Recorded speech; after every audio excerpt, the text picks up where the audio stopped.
So we talked a lot earlier today about ambulatory surgery centers, and they're becoming very complex, and we're putting more and more into these spaces.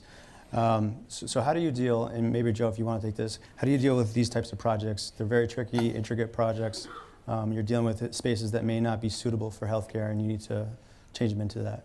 You know, a lot of the planning goes in the upfront. Depends on who your client is. What we've noticed in the healthcare world is very risk averse. You'll spend a lot of time on plan A, plan B.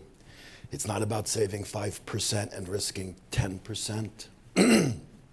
So you approach it pretty differently. You know, you had made the comment it could be years before you make a decision on, are we going to bring that building down or not, right? The contractor, when they're brought in, to them it's simple numbers. What's the structural integrity?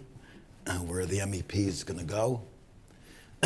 Do we have the 12 to 18 foot slabs, or do we have a different type of problem? What's the zoning laws? What's the community think? What are the laws for deconstructing, right? So there's a lot of different things that'll come in play that if a private developer looked at it, it would take them 5 minutes to bring that building down. When a healthcare organization may look at it, they may be worried about existing conditions.